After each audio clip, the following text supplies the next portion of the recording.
Beat mapping is a technique for creating a tempo map when you're working with live musicians who sound fantastic, but maybe didn't play to a click track, so there's a drift from a consistent tempo.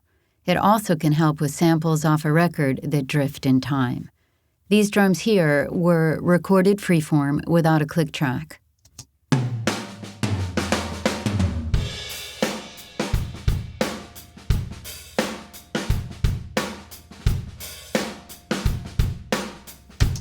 While I can easily quantize audio in Logic, so I could quantize all of these drums, I want to maintain this original human feel, but be able to later add some synth parts and quantize them to these drums.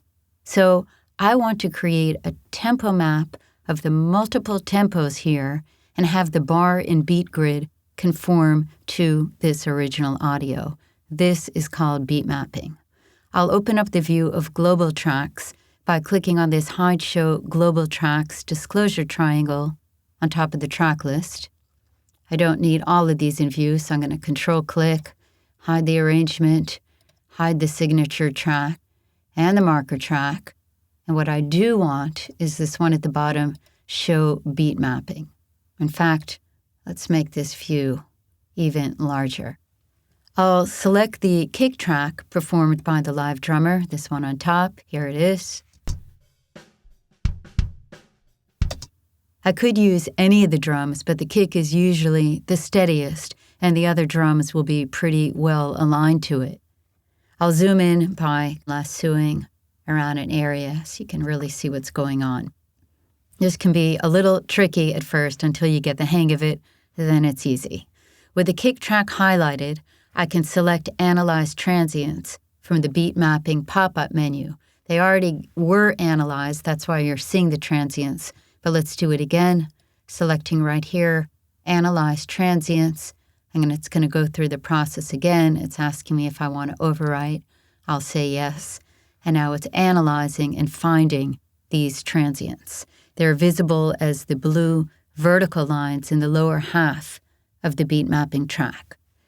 The top half of the beat mapping track displays the bar ruler grid, Logic's time. You can see 4 beats to each bar match the display in the bar ruler. These 4 are matching right up here in the bar ruler, Logic's time. So we're ready to start beat mapping. I'm going to listen to the kick and drag the downbeats of the individual bar markings in the upper half of the beat mapping track. I'm going to drag down to the actual transients of the kick that should be on that downbeat. Let's zoom in just a little bit more. And here we go. Let's find the first downbeat of the kick. Sorry, take it back to the top. Bam, that's my first downbeat of the kick. And I'm going to drag from that upper first downbeat of the bar ruler inside the beat mapping track. And let's keep going. I want to find which kick hit should line up with the downbeat of bar 2 right here in the upper half of the beat mapping track. Let me put on the cycle so it'll go back to the top each time for us. There it is. That should be the downbeat of bar 2. I'll drag.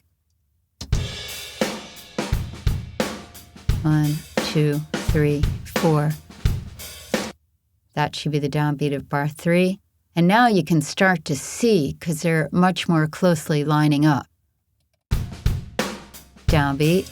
So I drag down. You don't have to do this for the downbeat of every bar. I am right now, and I'm almost just doing it by my eye. But if this was a whole song file, I might, after a certain point, skip a few bars.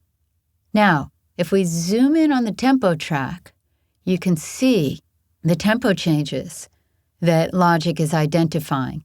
The tempo is all about 86, hitting 87 here, back to 86, using all of the 4 decimal points to really get that exact tempo. Let's go a little bit further.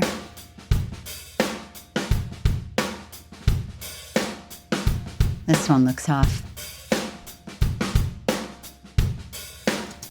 Drag that down.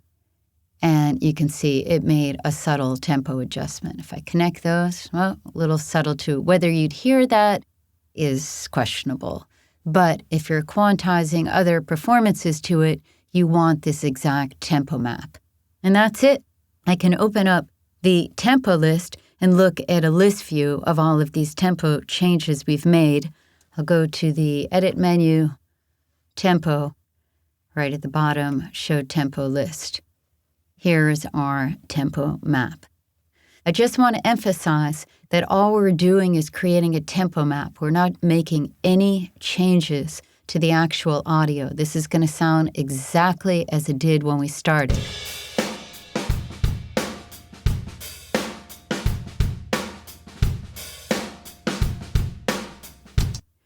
I can check my work by creating 2-bar cycles anywhere to make sure the kick is in time with the click track.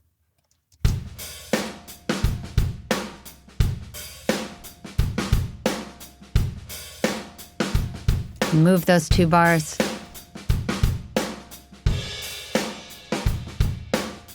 Logic has found the right tempo in every section of the performance. When you have a live recording that wasn't played to a click track, intentionally or not, you can still quantize new parts to that original performance, keeping its exact feel by creating a tempo map with a beat mapping track in Logic.